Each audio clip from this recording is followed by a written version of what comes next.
Hey, Pokemon trainers, welcome back. We have finally made it, Dan. Can't believe it. I'm Joe Brown, Dan Levinson. We are in round 7, the final round of Swiss here at the Pennsylvania Midseason Showdown. It's been a long day for a couple of players. Today it's just getting started. Right after round 7, we have Top Cut. Yeah, we got that bit of a 2-hour delay almost, but we're just about wrapping up Swiss here, and we're going down to our final match between Tristan Medine and Nick Borghi. Yeah, Tristan and Nick are they both 5-1, right? Yeah, they're So both 5-1. so both players are 5-1. So Or no, that's no. not true. There Nick is two. 4-2. You're both 4-2. Okay. All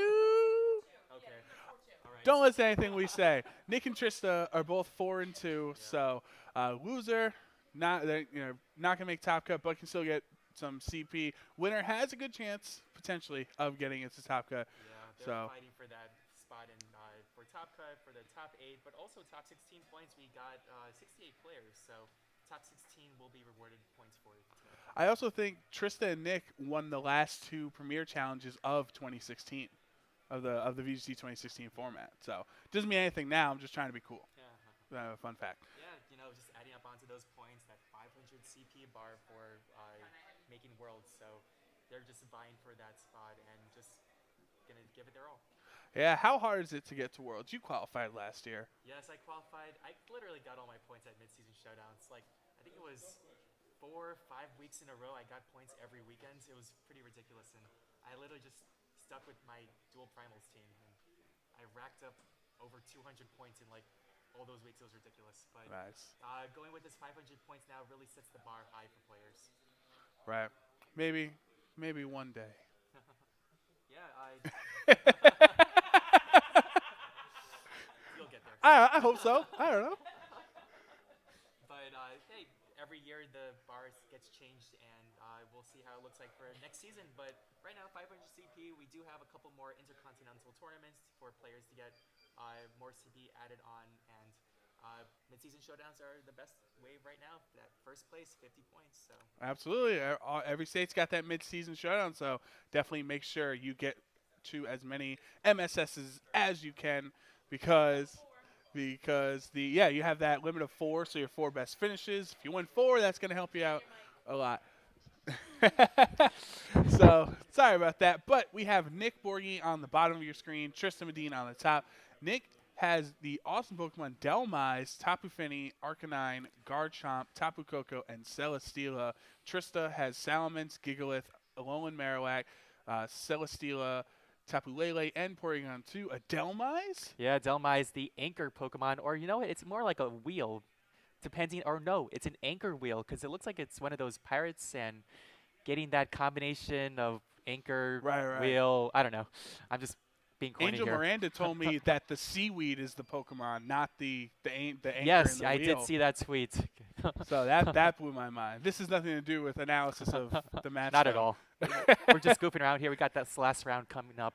It's exciting. Yeah, I'm liking the Delmise, but it's also something we haven't seen at all. I don't even think I even versed the Delmise. I'm not even sure what the attacks are because I do know it gets some signature moves. I saw a Delmise once on my YouTube show, Once Got Gaming, if you want to check it out, where I faced a Delmise. It's Ghost Grass.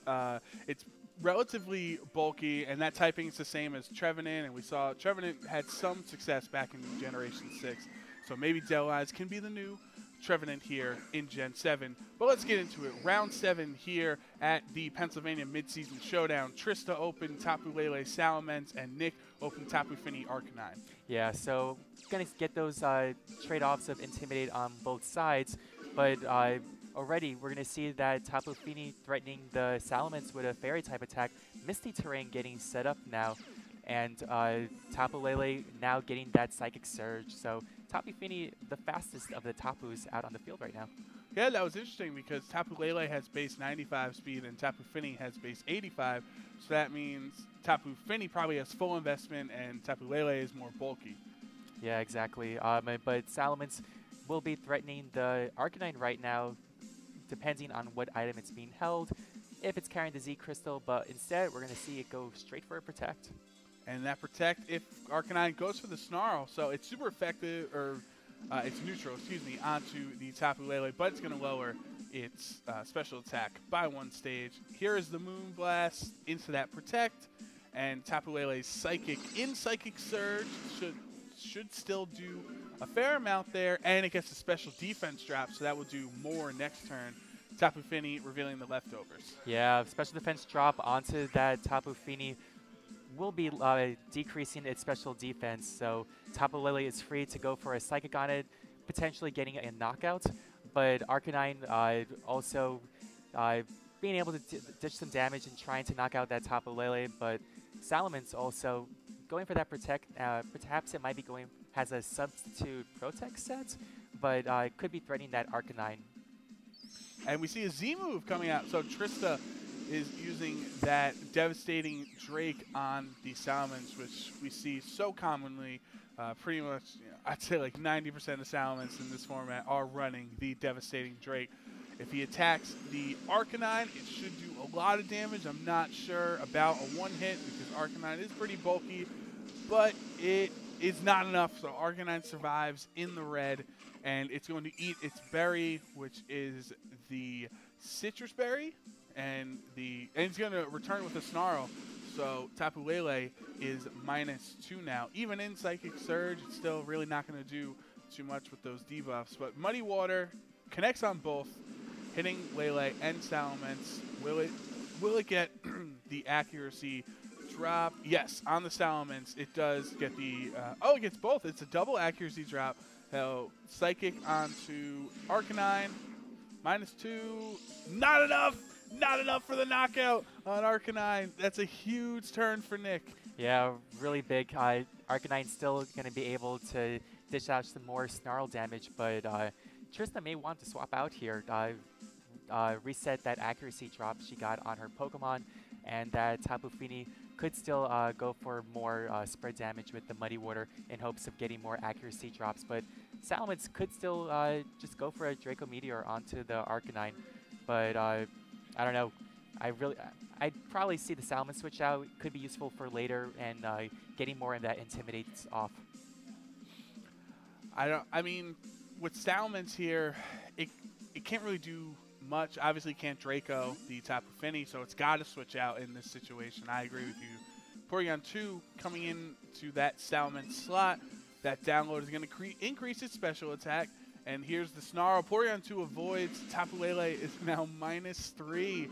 So I would assume Trista maybe just going for a Psychic onto that Arcanine just to finally get that thing off the field. Here's the Calm Mind from Tapu Fini, increasing its special attack and special defense. There's Dazzling Gleam, which is double target. Still stab, and obviously strong enough to do 3 damage. Critical hit the Arcanine, though, instead of the Tapu Fini. That obviously Trista would have rather crit the Tapu Fini. Yeah, the more damage, the better, is that what I always say. But Porygon 2 coming out now could be threatening the Tapu Fini if it's carrying a Thunderbolt. But I would expect Tapu Lele swapping out here, keeping that Psychic Surge for later, and getting its old special attack back. But Delmai's coming out now. And here's Delmai's Anchors Away. Again, we said he was grass and ghost typing. So would be super effective on the Tapu Lele if it got hit by something there. But Porygon 2 can potentially set up a Trick Room. We see Tapu Lele is a little bit bulkier, not as fast. That might be the play here. Yeah, potentially Porygon 2 also could just go and start attacking. It did get that boost in special attack from download, but Trista going for that switch, bringing out her Salamence. So gonna get that Intimidate drop onto both of Nick's Pokemon.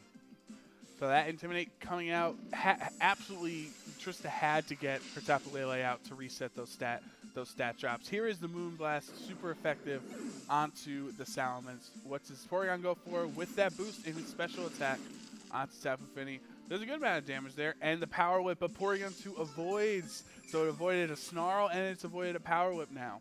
Yeah, it's pretty evasive Porygon 2, I'd say. But I don't know. I think Porygon 2 right now, its best bet is just to keep being offensive. We did see the download boost in its special attack, so I think best bet for it right now is just keep being offensive, dealing as much damage as possible.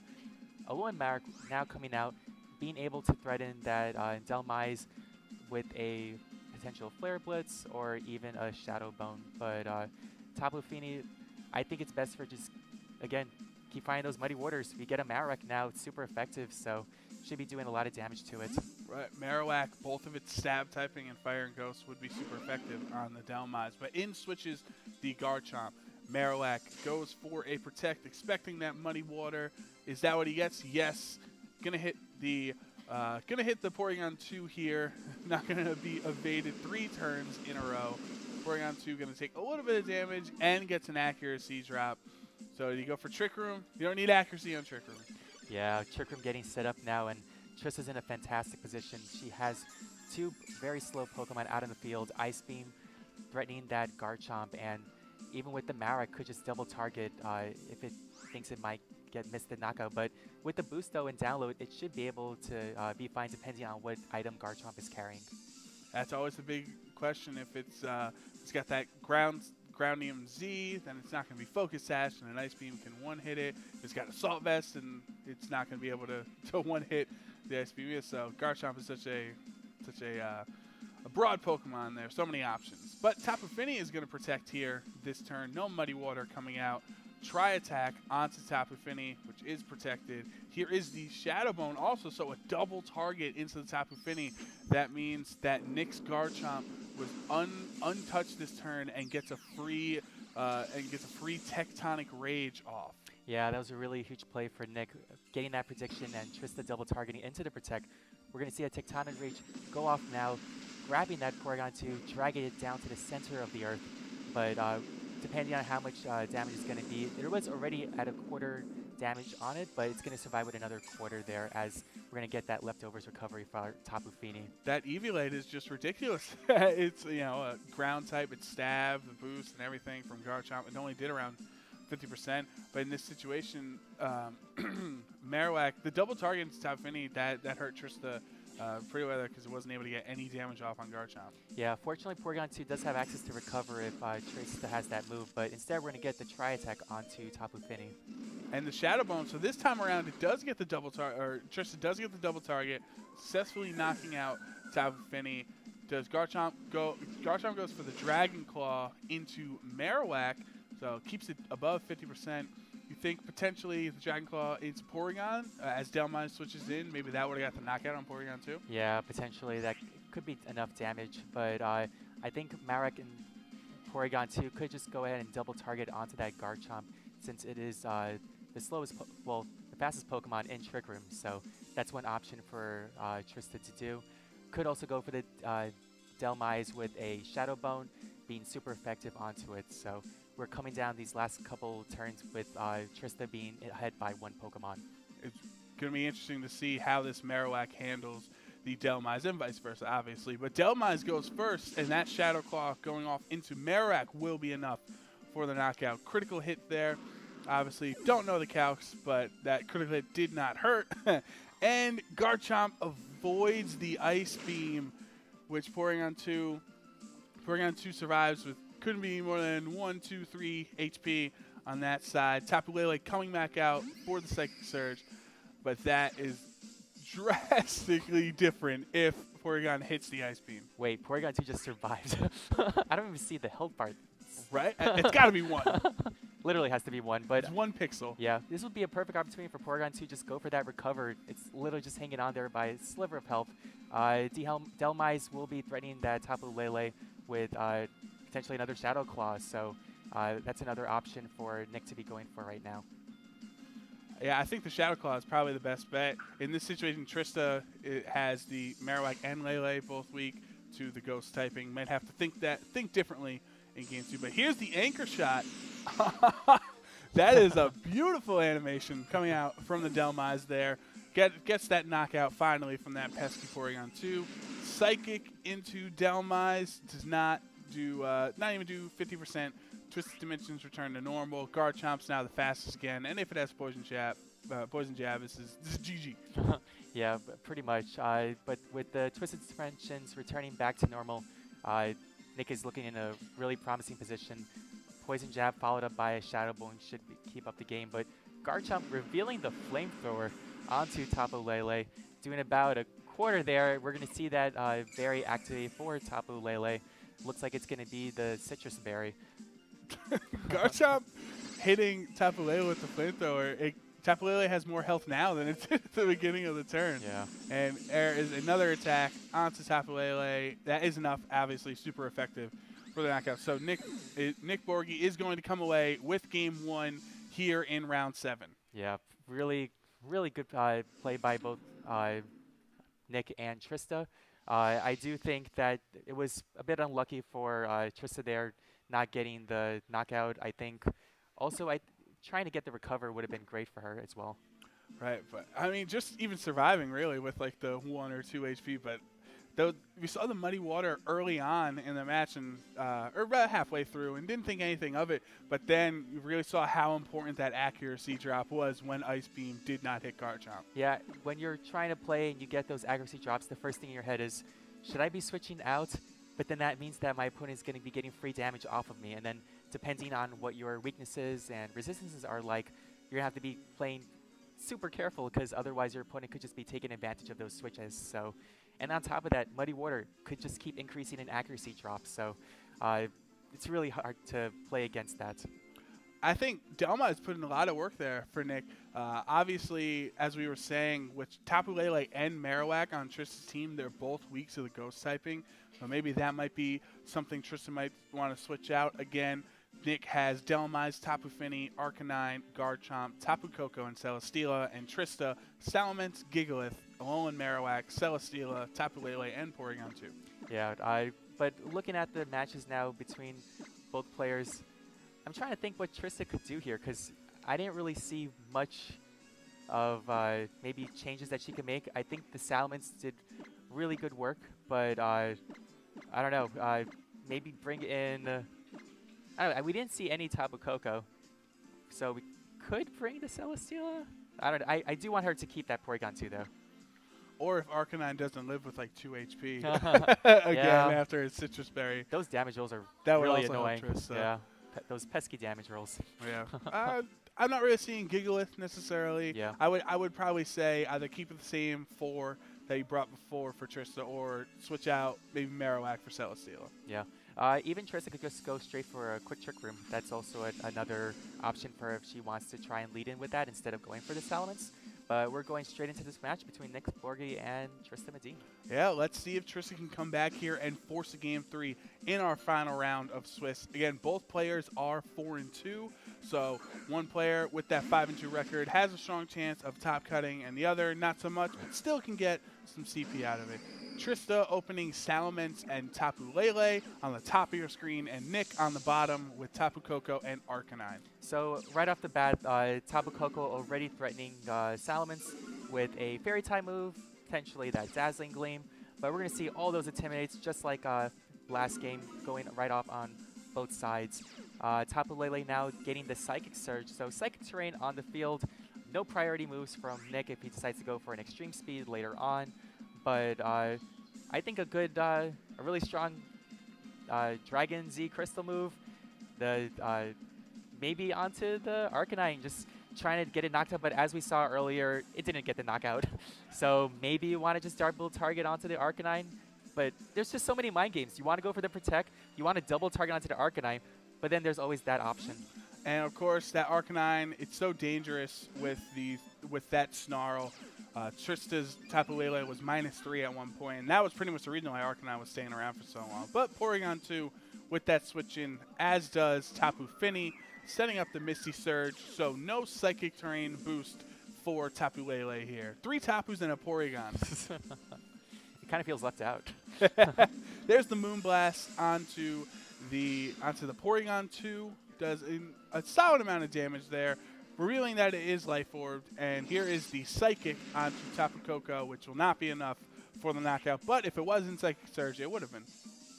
Yeah, I think I just saw Nature's Power, and it converted into Moonblast because of the Misty Terrain. So that was a good percentage of damage it did to the Porygon 2.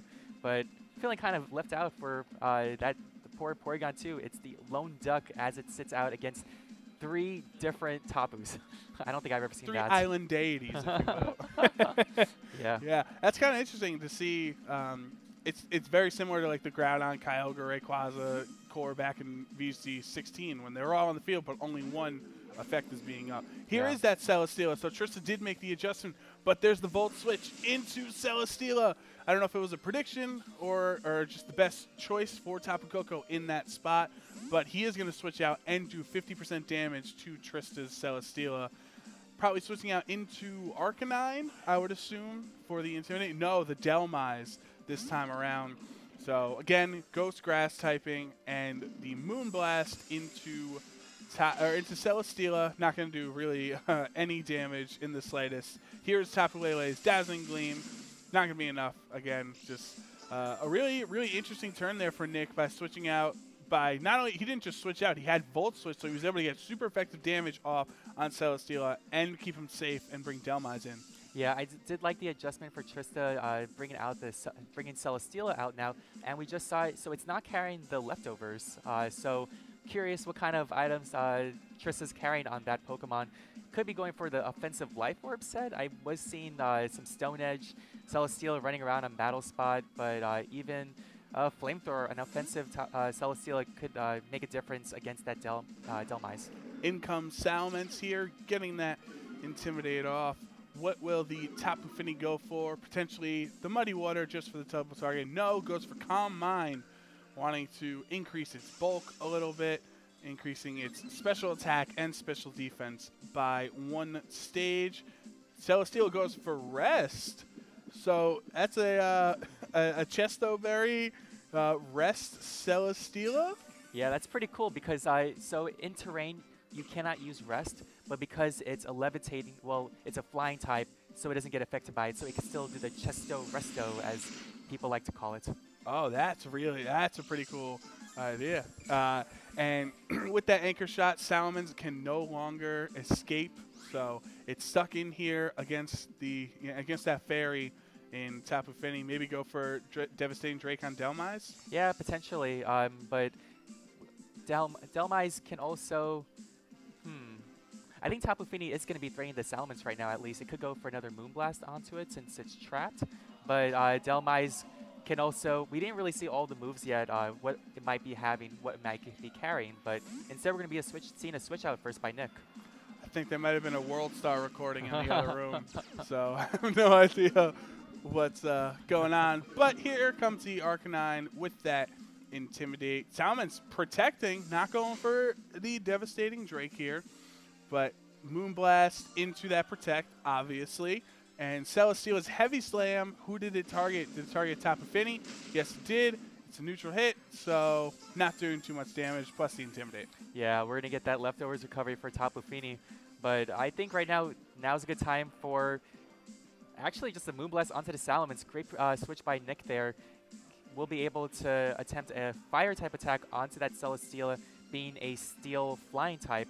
So offensive right now, Nick has this right now and during this turn. If he can keep up the pressure, he can win game 2 here and then almost guarantee himself moving on to Top Cut. Yeah. Obviously, you never know with Resistance. Yeah, Resistance is always such a darn thing. It's Resistance is a little bit of luck, just like Pokemon. Yeah, just like this RNG right now. All of that accuracy drops. Just playing with dice, basically. With the Protect on the Arcanine there, no Snarl coming out, but the Salamence goes for Rock Slide. Interesting tech on that Salamence. Not going to hit the Arcanine there. Hardly do any damage to Tapu Fini here. Moonblast into Salamence will be enough for the knockout. So Salamence not able to use its Z move, not really getting any damage off there. That was a rough spot for Salamence.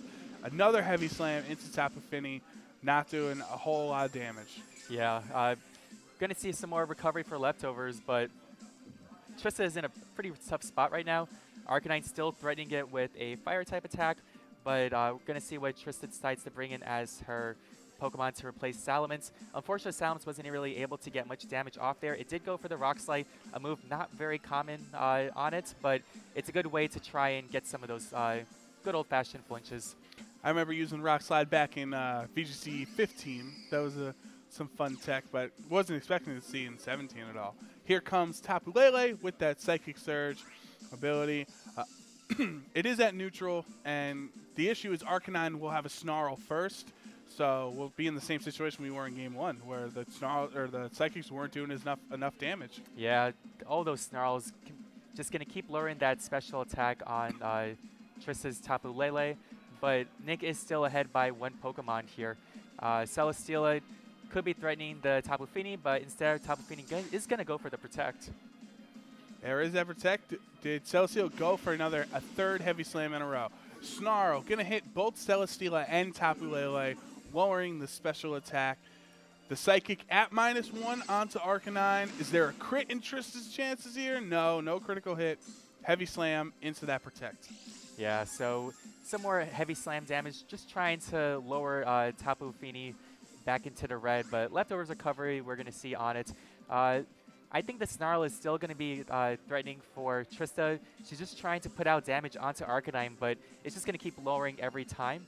Tapu Fini will be able to threaten Tapu Lele or whatever is being switched in, but I think she's just better off just going. I think Nick is just better off just to keep going for some more Muddy Water. That accuracy drop, as we've seen in all the games for today, can really turn a game from a winning condition. Yeah, absolutely. Muddy Water, if it does connect, can do some good amount of damage, honestly, but also those accuracy drops, especially since Celesteela is probably going to be sticking around, things like that. Having those accuracy drops on Heavy Slam would definitely be helpful. But here's the Snarl, -2 now, again on Tapu Lele. But the last game, it got down to -3 before Trista had to switch it out. Here is that Muddy Water, as Dan called, double target. Connects on both. Is there an accuracy drop? 1 for Celesteela, 2 for Tapu Lele. Yeah, those accuracy drops definitely going to make a difference here.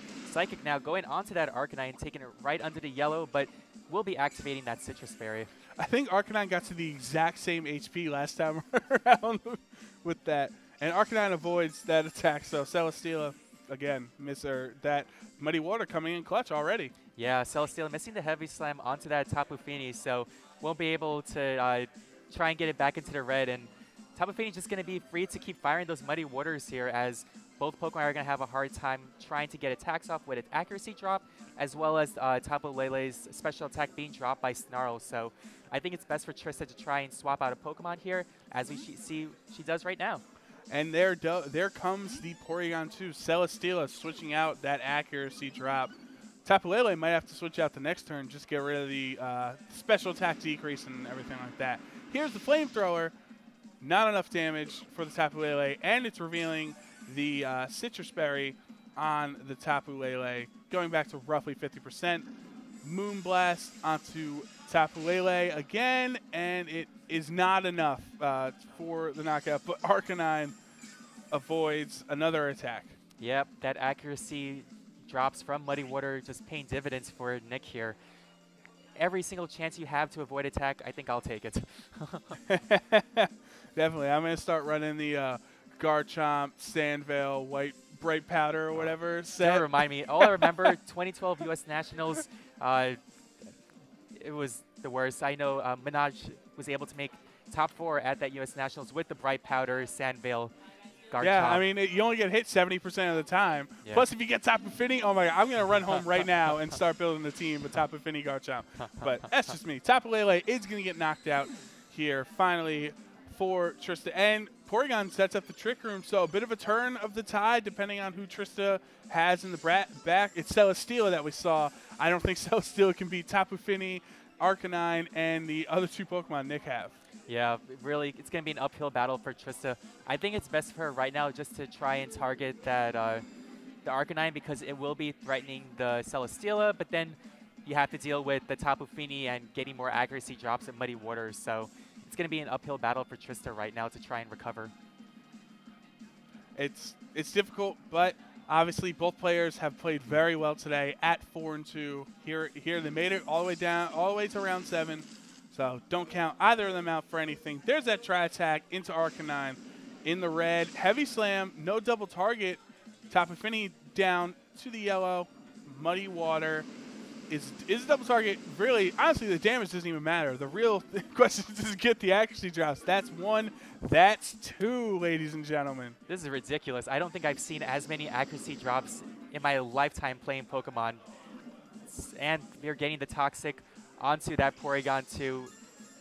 All those accuracy drops, it's not looking good. Yeah, I feel deflated. I can only imagine how Trista feels. Yeah, it's really frustrating. Just trying to make a comeback, and then you're having to deal. It's like you're already down 2 Pokemon. Both your Pokemon just lost their accuracy.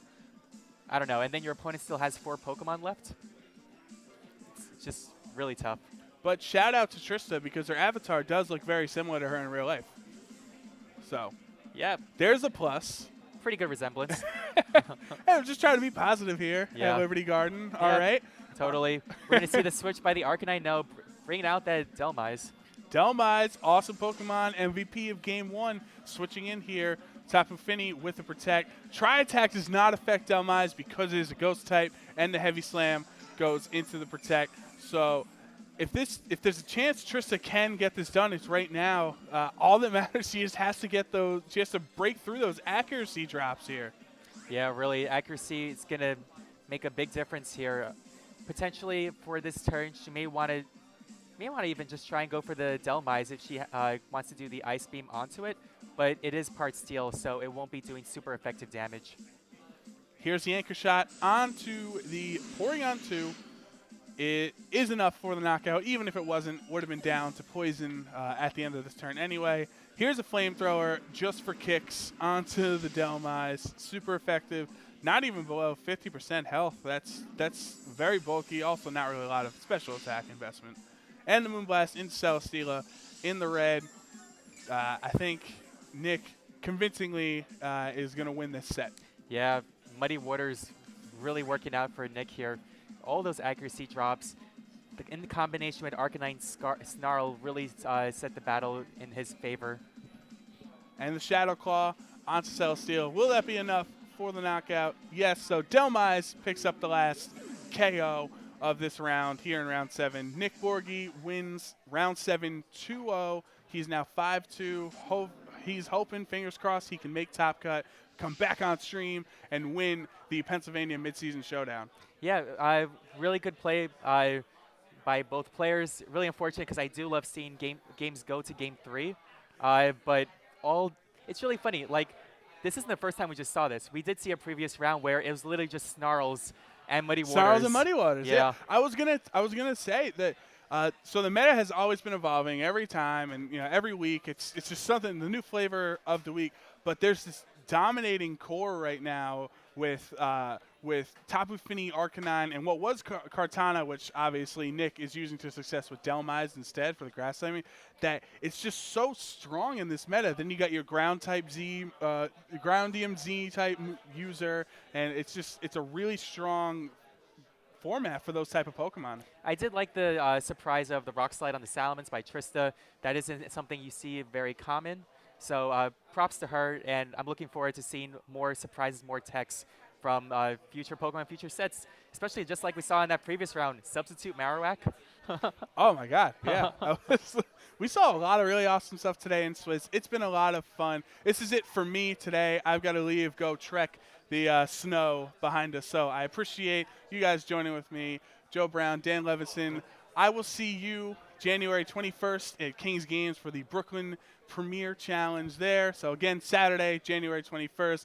Dan Levinson and the whole Liberty Garden crew going to have an awesome Top Cut setup for you guys. So we'll be right back with a player interview and hopefully soon get you information on who made Top Cut. So have a great night. It's been real. Stay tuned. This is Liberty Garden. Thanks, Joe, for being on with me. And guys, we'll be right back with the Top Cut. Stay tuned.